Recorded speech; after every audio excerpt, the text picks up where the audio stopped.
여러분 사순절 잘 보내고 계신가요? 예. 할렐루야. 자, 오늘은 30절까지 봉독을 했는데 마지막 40절까지 내용을 중심으로 복음의 길, 십자가를 지나 세상으로 라는 제목으로 말씀을 증거하겠습니다.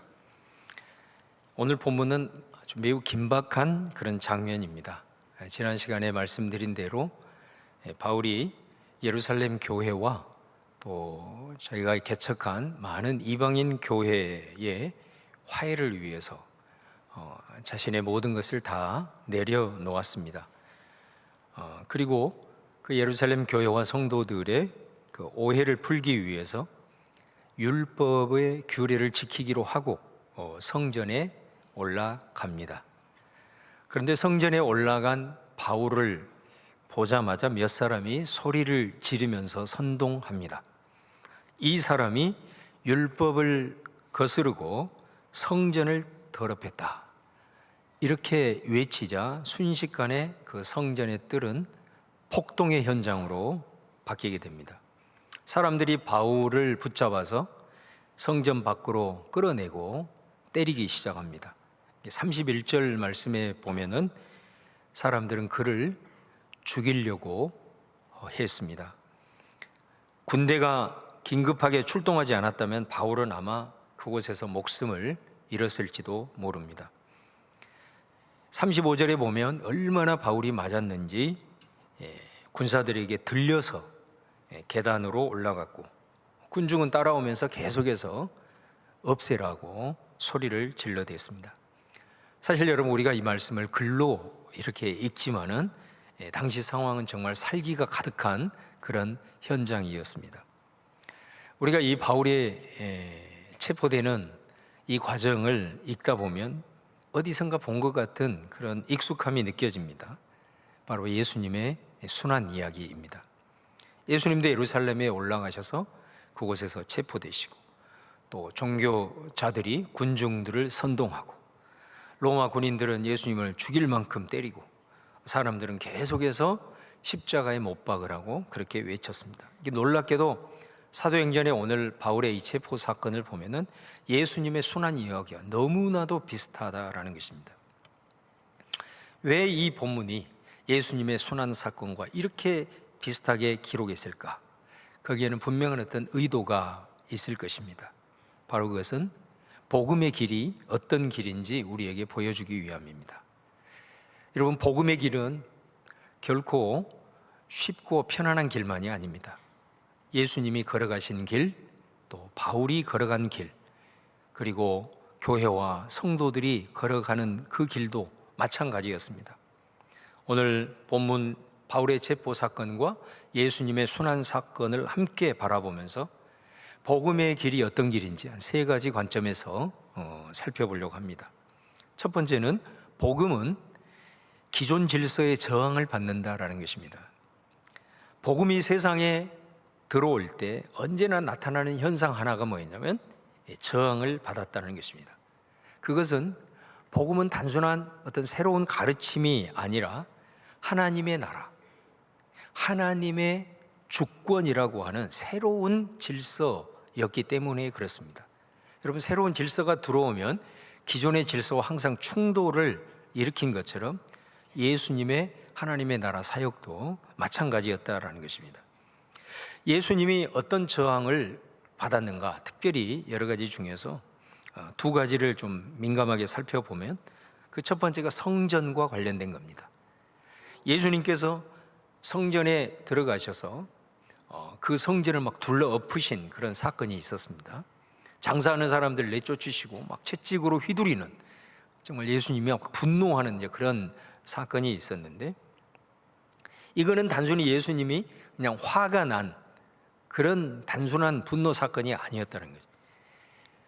당시에 이 성전은 어떤 역할을 했냐면 단순히 어떤 종교적인 중심지만이 아니라 사회 질서, 그 다음에 경제적인 구조, 정치 권력, 이 모든 것이 바로 성전을 중심으로 다 돌아가고 있었습니다.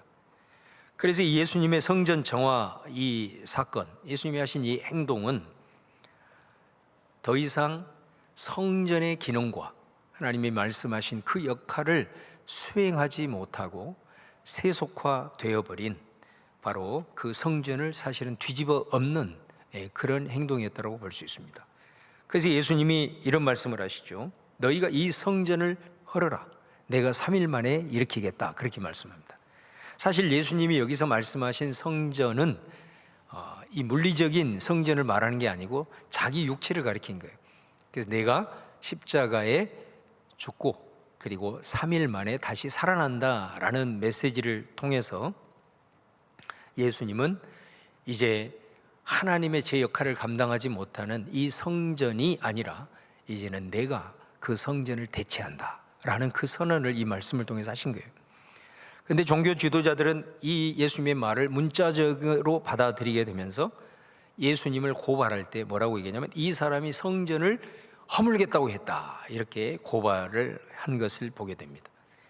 그 다음에 두 번째는 이 신성 모독에 대한 문제입니다. 종교 재판을 받을 때 대제사장이 예수님에게 단도직입적으로 묻습니다. 네가 하나님의 아들 그리스도냐? 그러니까 여러분, 예수님은 하나님의 아들이시고 그리스도시죠. 그래서 예수님이 네가 말하는 게 옳다 그렇게 말했을 때 대제사장이 옷을 찢으면서 신성모독이로다 이렇게 외쳤습니다. 대제사장이 신성모독을 선언했다면 그 사람은 율법에 따라 돌에 맞아서 죽을 사형감이라는 거죠.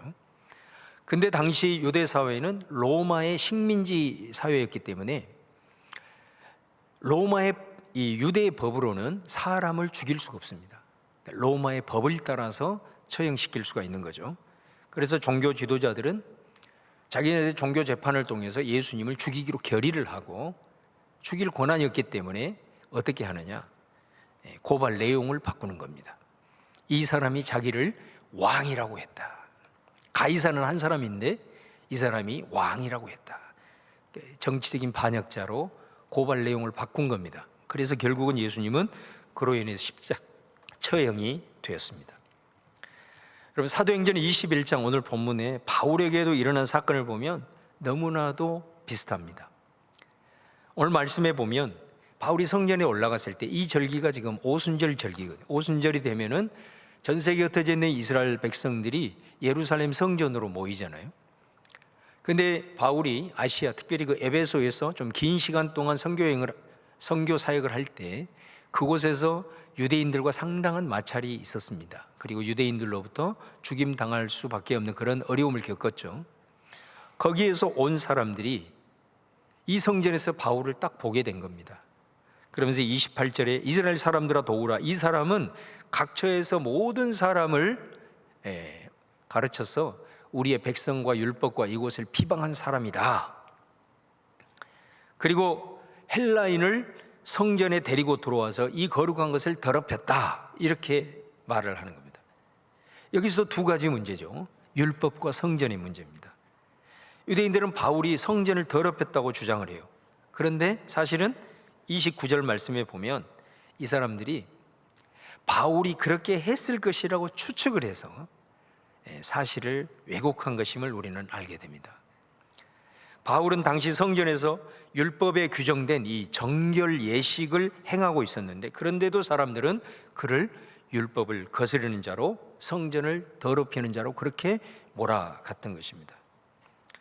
여러분, 예수님을 통해서, 바울을 통해서 그 복음의 길을 걸어갈 때 왜 이렇게 저항을 받게 되는가?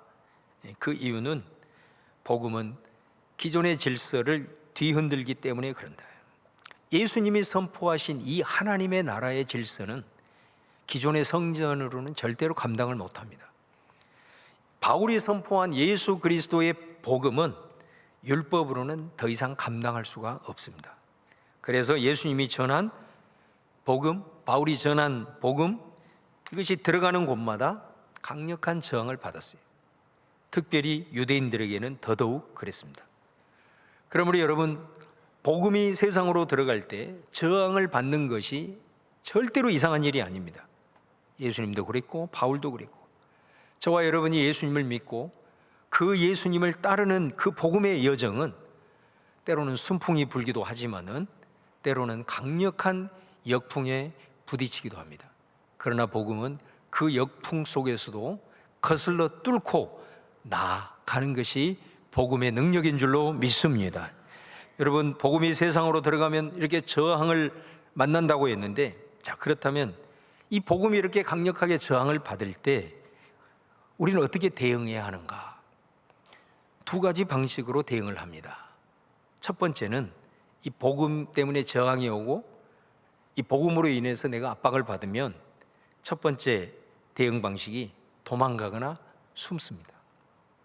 이게 예수님이 체포되었을 때 제자들의 모습 속에서 전형적으로 나타납니다.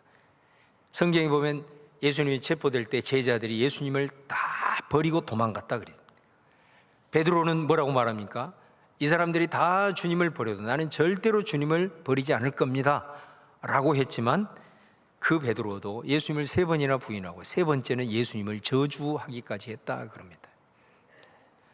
여러분, 신앙의 길에서 어려움이 오면 포기하거나 뒤로 물러서는 선택을 하는 경우가 있습니다.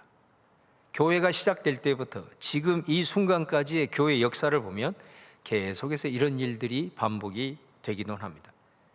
여러분은 설교를 들으면서 나와는 상관없겠지, 그리고 제자들을 보면서 아유 어리석은 자들, 겁쟁이들 이렇게 말을 하고 있을 수 있지만, 그러나 저와 여러분의 삶을 돌아보면 멀리 갈 것도 없어요. 올해 한 3달 정도를 아니면 이번 한 주간을 정지간에 돌아보면 정말 이것을 우리가 결코 쉽게 생각할 수 있는 문제가 아니라는 것을 깨닫게 될 겁니다. 일본인 작가 엔도 슈샤코가 쓴 침묵이라는 책이 있습니다.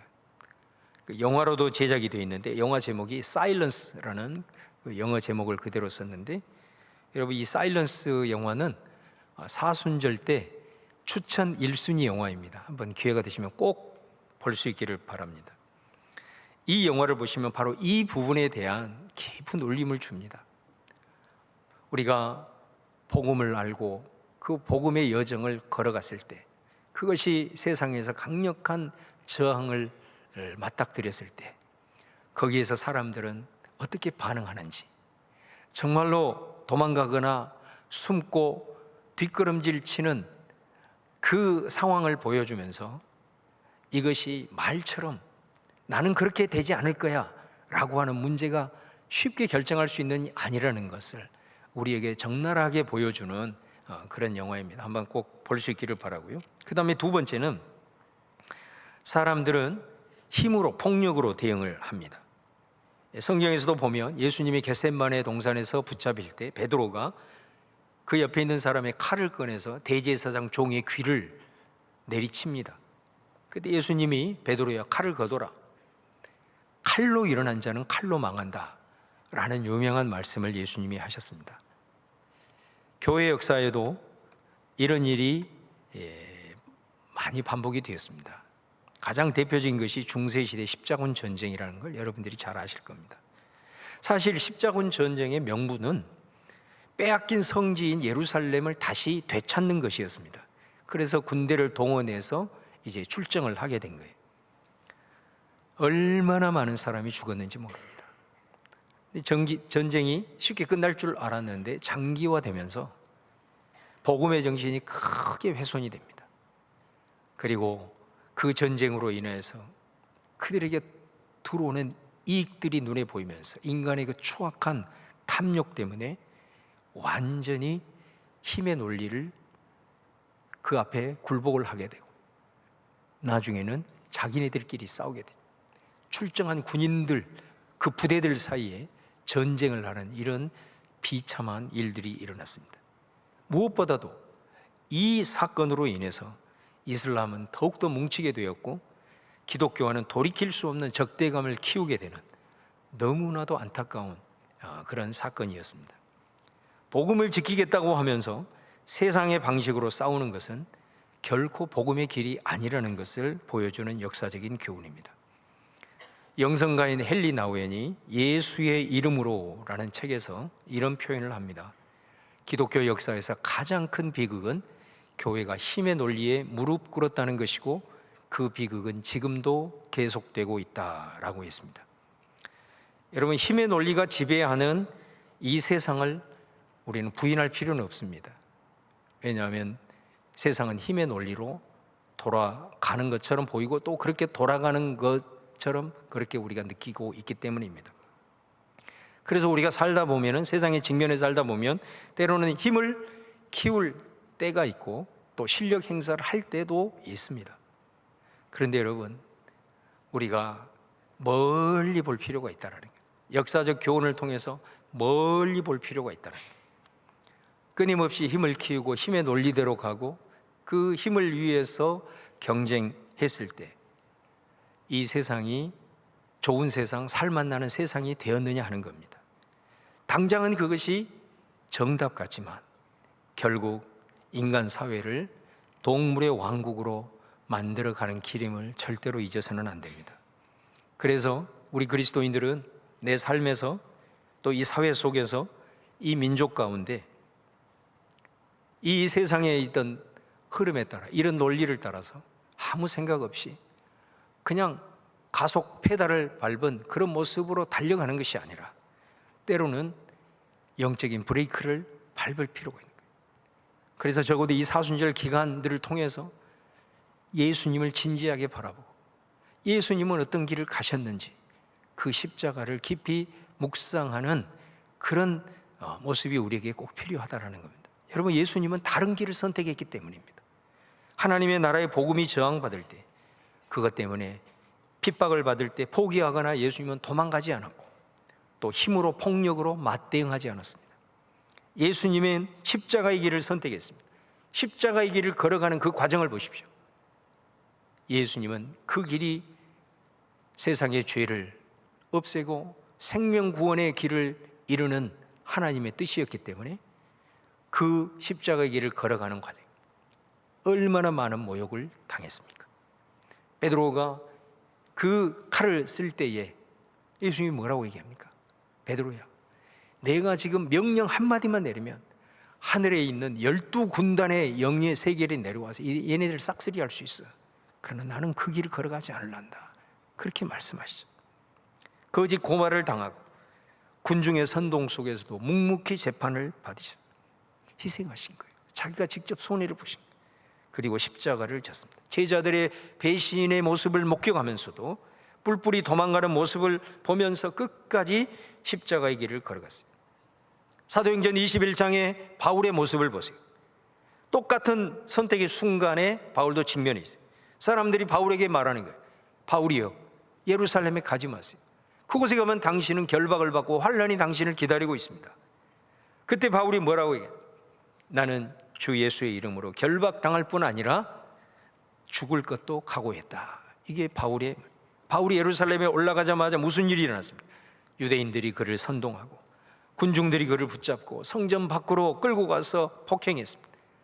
그렇다고 해서 바울이 그 길을 포기한 게 아닙니다. 폭력으로 대응하지 않았습니다. 오히려 그는 재판을 묵묵히 받으면서 그 재판 과정에서 자신이 복음으로 인해서 변화되었다는 사실을 간증하는 바울의 모습을 보게 됩니다. 여러분, 우리가 걸어가는 이 복음의 길은 항상 저항에 부딪히게 됩니다. 그것을 여러분 꼭 명심하십시오. 여러분이 특별히 신앙이 성장할수록, 내가 말씀을 통해서 복음의 내용을 알면 알수록, 그래서 그 복음의 내용이 여러분의 삶으로 나타나면 나타날수록 그 저항은 더 세게 우리에게 올 수밖에 없다는 거예요. 그때 여러분 어떻게 하시겠냐 이 말이에요. 우리 가정 안에서 복음으로 살려고 했을 때 얼마나 때로는 모욕적인 일, 힘든 일, 어려운 일, 교회 공동체에서 하나님의 일들을 하면서 나갈 때 얼마나 시기 질투와 얼마나 자존심 상하고 무너지는 일, 세상 속에서도 하나님의 뜻을 행하며 나아갈 때에 다가오는 어마어마한 이 힘의 논리 앞에 어떻게 하시겠? 우리 예수님 누가복음 9장 23절에 아무든지 나를 따라오려거든 자기를 부인하고 날마다 제 십자가를 지고 나를 따를 것이냐. 이거는 단순한 비유가 아니라는 말이죠. 예수님의 삶이 그 길이었고 바울의 삶이 그 길이었고 그리고 교회가 걸어왔던 길이었고 앞으로 우리가 걸어가야 될 길이라는 것입니다. 복음은 이처럼 언제나 십자가를 통과한다는 사실을 기억하는 여러분 되기를 주의 이름으로 축원합니다. 십자가를 선택하면 그 다음엔 어떤 일이 일어나는가? 세상의 눈으로 보면 끝입니다. 무너지는 것입니다. 그러나 성경은 여러분 전혀 다른 이야기를 보여주잖아요. 하나님은 놀랍게도 그 십자가를 통해서 그분의 새 역사를 이루시는 것을 성경이 증언하고 있잖아요. 우리는 그 말씀을 복음으로 믿는 사람들 아닙니까? 예수님의 십자가를 생각해 보십시오. 체포됐을 때 제자들 흩어지고 종교지도자는 자기네들이 이겼다고 했습니다. 겉으로 보면 이제 다 끝난 겁니다. 그런데 하나님은 그 십자가를 통해서 부활의 역사를 이루신 줄로 믿습니다. 패배처럼 보여졌지만은 그것이 하나님의 구원의 역사의 통로가 되더라는 겁니다. 인간의 눈에는 패배였지만 하나님의 계획 안에는 그거를 통해서 세상을 구원하더라는 것입니다. 바울의 상황도 마찬가지. 21장에서 바울이 예루살렘에 체포되고 폭행당하고 재판을 받습니다. 다 바울이 이제 끝난 것이라고 생각했습니다. 그런데 하나님은 전혀 다른 일을 준비하시잖아요. 전혀 바울 스스로도 예상하지 못한 방법으로 바울 자신이 그렇게 가고자 했던 로마에 가게 되는데, 어떻게 가게 되나요? 군대 호송을 받으면서 가잖아요. 바울은 마지막 자신의 삶의 여정을 세계의 중심인 로마에 가서 복음을 전하고 로마 교회의 도움을 입어서 땅끝 서바나까지 가기를 원했어요.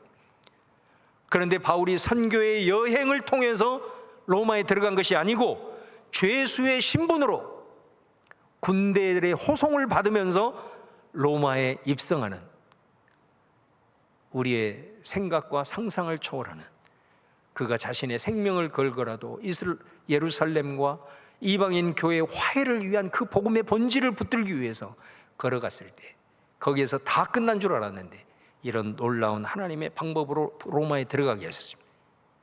로마에 들어간 바울을 보십시오. 지금까지 바울이 1차, 2차, 3차 선교 여행을 통해서 얼마나 많은 기적을 일으켰습니까? 그 기적을 통해서, 그 초월적인 역사를 통해서 많은 사람들이 예수님을 믿었잖아요. 자, 이제 때가 왔습니다. 어떤 모습으로든 로마에 들어왔어요. 로마에서 그가 기적 한마디라도, 한 가지라도 일으켰나요? 전혀 그러지 못했어요. 완전히 다른 방식. 그곳에서 바울은 자기 새방에서, 그 새방은 사실은 가택연금 상태인 겁니다. 움직이지도 못해요. 어디 나가지도 못해요. 근데 사도행전 28장 30절 31절에 바울이 2년을 자기 셋집에 머물면서 자기에게 오는 사람을 다 영접하고 하나님의 나라를 전파하며 주 예수 그리스도에 관한 모든 것을 담대하게 거침없이 가르치더라. 사도행전을 마지막 단어, 사도행전의 마지막 단어는 원문에 보면 거침없이라는 단어입니다. 이 단어는 장차 우리의 생각과는 완전히 다른 방식이지만 하나님이 이루시는 이 일을 통해서 엄청난 기적이 아니고 한 사람 한 사람 찾아오는 그 사람들에게 복음을 전한 이 방식으로라도 결국은 로마는 복음 앞에 무릎을 꿇을 것이다 라는 것을 이 사도행전 저자는 마지막 거침없이라는 단어를 통해서 암시를 던지고 있는 겁니다. 여러분, 이후에도 로마 제국은 끊임없이 복음을 박해하면서 기독교를 없애려고 했습니다. 많은 성도가 그로 인해 감옥에 갇히고 순교했습니다. 그런데 핍박을 받을수록 복음은 거침없이 나아가더라는 거예요. 결국 복음을 박해하던 로마는 복음 앞에 무릎을 꿇게 돼요. 더 나아 얼마 되지 않아서 기독교를 국교로 선포하게 됩니다. 사람들은 세상은 교회를 없애려고 했지만 하나님은 그런 일들을 통해서 교회를 더 크게 세우셨어요. 그런데 여기에는 하나의 조건이 있습니다. 교회가, 성도들이 복음으로 나갈 때, 저항을 받을 때 십자가의 길을 선택할 때였습니다. 그것이 조건입니다. 성도가 하나님으로부터 복을 받아서 힘이 생겼습니다. 교회가 복을 받아서 성장해서 힘이 생겼습니다. 그래서 어느 순간인가부터 교회가 힘의 논리에 붙잡히기 시작합니다. 어느 누구도 손해를 보려고 합니다. 어느 누구도 희생하려고 하지 않고 오히려 자기 눈앞에 있는 그 현실 앞에서 파벌을 만들고 세력화합니다. 그러면 그럴수록 교회는 무너지는 겁니다. 세상에 짓밟힌 쓸모없는 소금으로 전락할 수밖에 없어요. 이것이 십자가가 우리에게 던지는 메시지고 바울의 오늘 이 여정이 저와 여러분에게 주시는 메시지다 이 말이에요. 말씀을 마무리하면서 역사의 연구라는 기념비적인 책을 쓴 아놀드 토인비가 창조적 소수라는 개념을 말합니다. 이 말은 인류 역사를 보면 역사가 바뀌고 새로운 역사의 물줄기를 바꾼 사람은 다수가 아니라 극히 소수의 몇 사람이라니, 그 극히 몇 사람의 소수에 의해서 역사가 바뀌고 역사를 바뀌는 것을 통해서 다수가 혜택을 누리더라. 이게 창조적 소수 개념입니다. 근데 이 사람들의 특징이 어떤 거냐? 의를 위해서 핍박받은 사람, 바른 길을 위해서 실패를 두려워하지 않는 사람, 때를 기다리며 광야의 외로움을 경험해 본 사람이라는 거예요. 권력과 그저 그런 것들을 누리기 위해서 구차하게 사는 인생이 아니라는 거예요. 그저 한 사람, 그리고 정말로 역사를 바꾸고 그런 사람들을 통해서 사회 변화를 이루고 그런 사람을 통해서 시대적인 양심의 좌표가 되더라는 것입니다. 사랑하는 여러분, 수천 번의 대형 집회로 성도들이 변화할 것 같지만 그것만이 대수가 아니에요. 광장에서 카리스마적인 은사로 선동을 할 때 교회가 부흥이 올 것 같지만 반드시 그렇지만 않아요. 여러분, 의대를 졸업한 젊은 의사가 선교사가 되어서 전쟁으로 희망이 없는 아프리카 남수단에 들어가서 자신의 젊음을 바쳤어요. 그리고 결국 암으로 죽게 됩니다. 그 사람이 누굽니까? 우리가 잘 아는 이태석 신부입니다. 그의 헌신과 그 한 사람의 희생으로 그 지역 전체가 복음을 받아들이게 되고, 이태석 신부 때문에 100만 명 이상의 특별히 지식인들이 복음을 영접하게 되었습니다. 우리가 우리의 관점으로 가톨릭을 비판하지만 과연 한국 교회 안에 그런 사람이 한 사람이라도 있는지 먼저 우리는 반성을 해야 되는 것입니다. 하나님은 오늘 또 창조적 소수를 통해서 세상을 변화시켜 나가는 거예요. 예수님의 길, 바울의 길, 예수님을 믿고 따르지만은 처형을 받을 때 포기하거나 숨지 않고 힘의 논리가 아니라 한 사람이라도 십자가의 정신을 선택하는 그 한 사람을 우리 하나님은 지금도 기다리고 계십니다. 다수가 아니더라도 우리 가정 안에서 나 하나만이라도 내가 그 길이 예수님의 십자가의 정신이라고 한다면 내가 좀 자존심 상하고 가정 안에서 내가 좀 문드러지고 연약해도 내가 복음으로 한번 끝까지 승리를 거버려 보겠다. 교회 공동체 안에서도 우리 구역만이라도 한번 말씀 앞에서 우리 한번 걸어가 보자. 이 지역사회 안에서 본향교회만이라도 우리가 한번 이 복음의 길을, 십자가의 길 두려워하지 아니하고 한번 걸어가 보자. 그럴 때에 우리의 가정이 살아나고 교회가 바른 길로 세워지고 한국교회가 다시 일어나는 역사가 이루어질 줄로 믿습니다. 오늘 이 사순절을 보내면서 말로만이 기도 가운데 그냥 십자가 찬양 그렇게 하지 말고 정말로 말씀을 통해서 예수님이 그 복음, 하나님의 나라의 새로운 질서를 위해서 걸어갈 때 그에게 직면했던 이 십자가의 길을 외면하지 아니하고 걸어간 그 십자가의 길 여정이 어떤 여정이었는가를 깊이 되새기면서 오늘 시간 함께 기도하며 십자가를 선택할 수 있는 용기와 지혜가 저와 여러분한테 있기를 주님의 이름으로 축원을 드립니다.